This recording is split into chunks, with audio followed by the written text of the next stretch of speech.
And before I keep working on the construction of the ship production facility, I wanted to log that a couple of landing gears from the ones that secure this guide shaft here seem to have broken off, and the grinder wall has taken severe damage here. In fact, I think one of the struts has actually been completely destroyed. This is gonna have to be replaced with heavy armor eventually. Yeah, this is completely and utterly destroyed.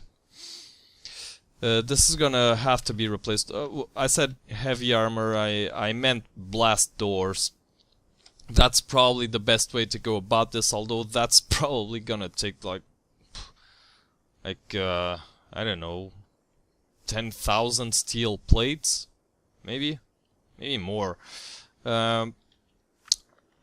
Yeah, and I'm gonna have to rethink this system then. If those landing gears are breaking off, I'm really gonna have to rethink the way I'm securing those guide shafts there.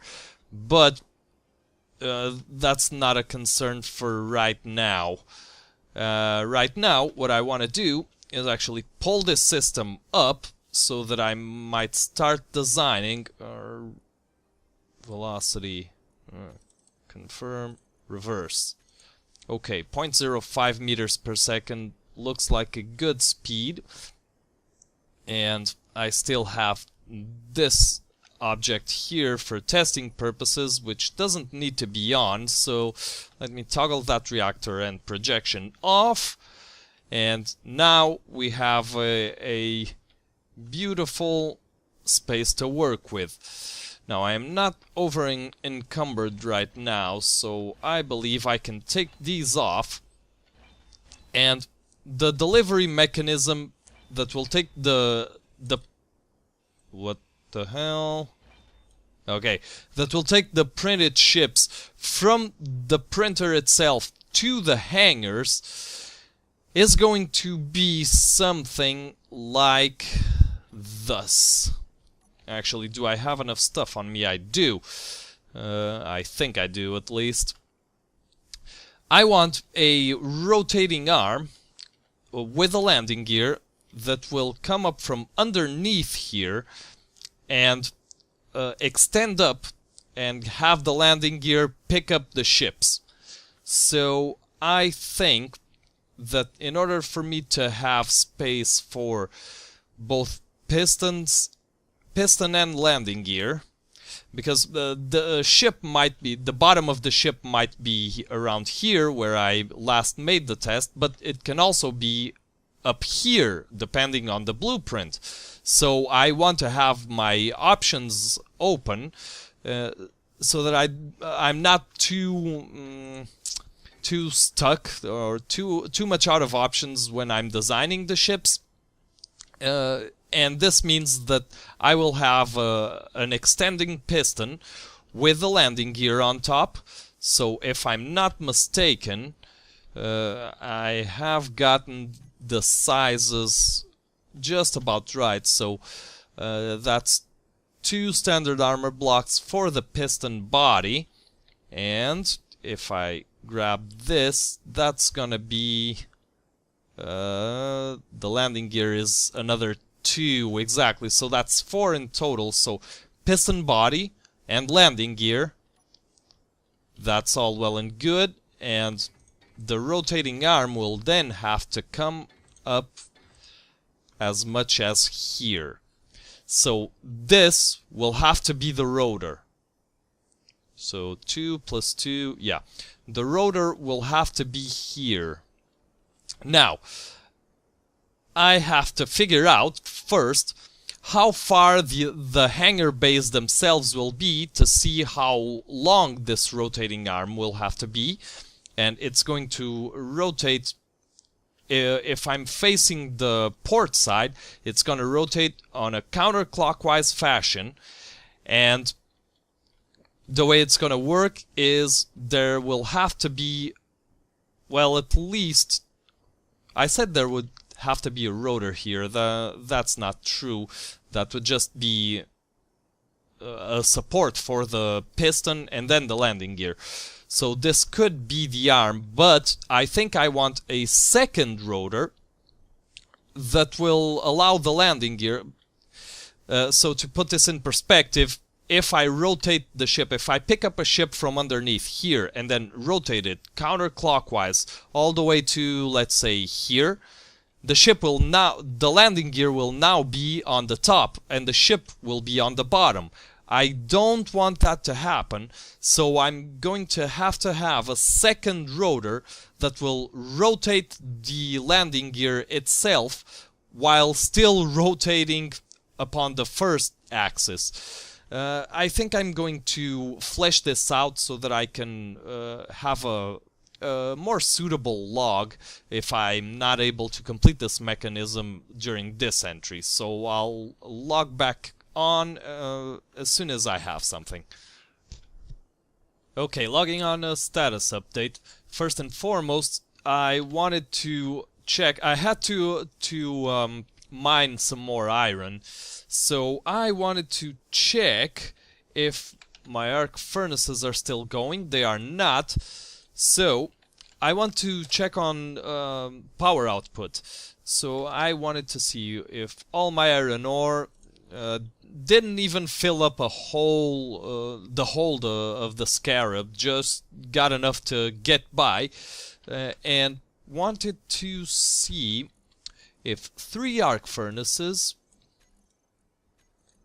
1, 2, and 3 refining, what they do to our electricity production. So right now we're going on solar, and I have to wait until the panel updates. Okay, 3 arc furnaces fully on solar output. So let's try to get some refineries too. So iron ore and refineries for the starboard side, because the other ones I haven't completed yet. So let's go 1, 2, was it 1, 2, 3, 4, I missed one there, 5. 5 refineries, 3 arc furnaces, and I wonder, am I still producing? I am not producing steel plates anymore. But okay, so I'm guessing when I complete the solar sails, I'll be able to have this whole facility running non-stop, full power, full gas, without ever resorting to uranium. That is wonderful news. Of course, I won't be able to maneuver the ship with these monsters extended. They'll be wider even than that, but it's gonna take a while until I gather all the materials to complete those, so I'll be doing that bit by bit. But essentially for now, the main log entry here is the main boom arm to collect the ship. So there are 2 rotors, as I mentioned before, and one of they're both already set up, but essentially I wanted to take this step by step and log in that this sensor is where it will all rest upon. So this is at 7.2 meters, so just above the this landing gear here, and I believe I could go a little more, but I don't want to overdo it. So it's detecting small ships, and what the system is going to do is, when triggered, the piston will extend, and it's going to take the sensor with it. I can even actually demonstrate that. Reverse, and there you go. The sensor goes with it. This little plate here is attached to the piston head itself, and as soon as the sensor detects something, detects a small ship actually, this isn't very... I'm not liking this, but this is as straight as I'm going to be able to get that rotor to go. It's not more accurate than this. So it's off by a couple of degrees, I think. As soon as that sensor detects a small ship, it's going to trigger a series of consequences. It's going to activate the landing gear, retract the piston, and after a little while, this actually is going to have to go. This little wall here, because as soon as that rotor starts rotating, I can even demonstrate it here just to see. Rotor, I want the rotor, collect printed ship main arm, reverse, that goes very close to that. So if the gear itself already goes close to that, if it has a ship attached, it's going to go even closer. And it's also going to go much lower than the keel of the ship. You can see here the boom itself is already around this level. Plus this is going to have to rotate, although it doesn't have to mandatorily rotate at in the middle of the rotation of that rotor there. It can rotate when it reaches here, but there will still be a ship attached to it, so we're gonna end up with a little hump underneath the ship here, which isn't altogether bad. I can fit some sensors, some systems in there, maybe some systems that require some profiling. So everything's in order here. I just have to finish setting up the whole system, which is going to take a little fiddling around with timer blocks and such, and log back on as soon as I have something. Very well, proof of concept and troubleshoot guide for future reference. I have stationed lump inside the construction bay here, and it fits in quite nicely, a good enough guide to allow me to see what size ships I might build here. This seems more than enough for most of the utility ships and even fighter craft designs I have in mind. Now, concerning rotors, that slight slope that I was experiencing in the landing gear here, because the rotor wasn't sitting at a perfect 180 degrees here, it wasn't sitting at those degrees because the landing gear and the piston, isn't either heavy or long enough. That rotor there sits at a perfect 90-degree angle.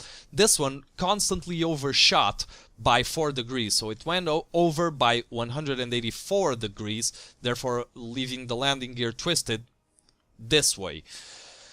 So what I did was just compensate by 4 degrees to 176, and now it sits constantly at a perfect 180, therefore providing a very parallel surface for the landing gear to attach to the printed ship. Now,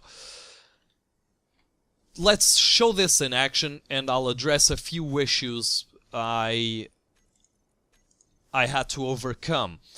The sensor seems to be busted, and in its setting to detect small ships, it wasn't detecting lump. So I had to put it on a setting where it detects player-owned material, so detects owner.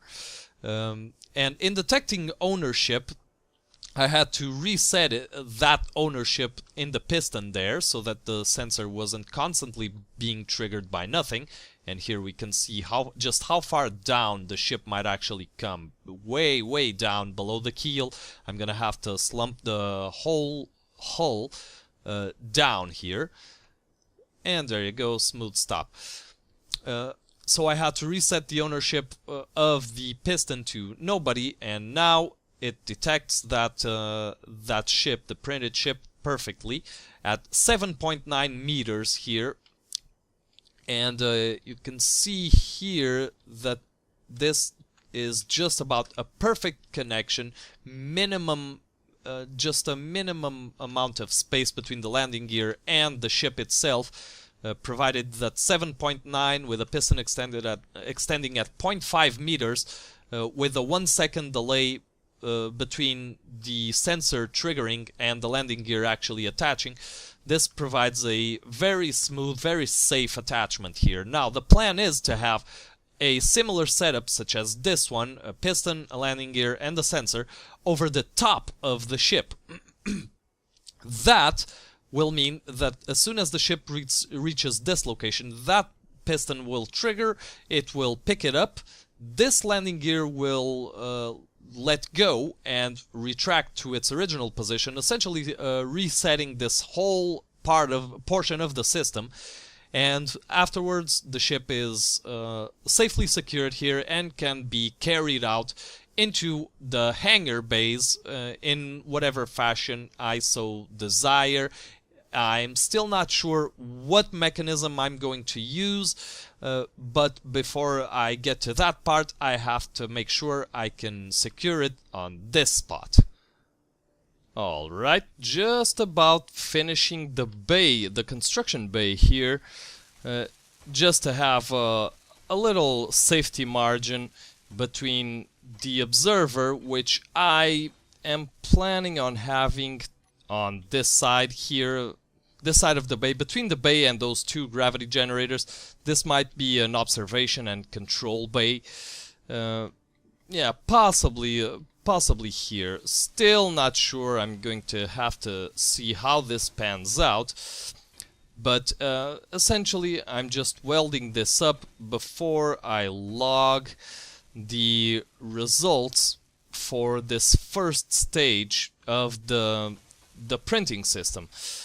So let's just finish this up. Alright, all nice and neat. Let's man, I jammed into the welders. I hope I didn't screw that up. Doesn't seem like it. Alright, all well and good. Now let's just paint this with the all-purpose black and yellow, meaning stand clear. And I've also welded up those guide shafts there for the grinder wall, because I believe that is part of the problem and part of the reason why those two landing gears, that one there and the other one down there, snapped off, because those wireframes, the landing gears kind of warp them, and they're just not solid enough, and sometimes they may cause issue here. But there you go. This is the system here, and I'm trying to build up as nice and symmetrically as possible just to help me understand how this is going to work exactly, interior design wise, because I'm going to need access to these systems. Let me see if I'm all... Yeah, that seems about right. I'm going to need access to these systems eventually, so let's just shut down the engines.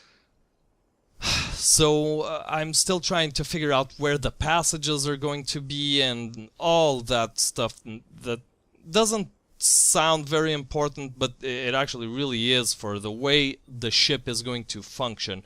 So let's activate this and hope for the best.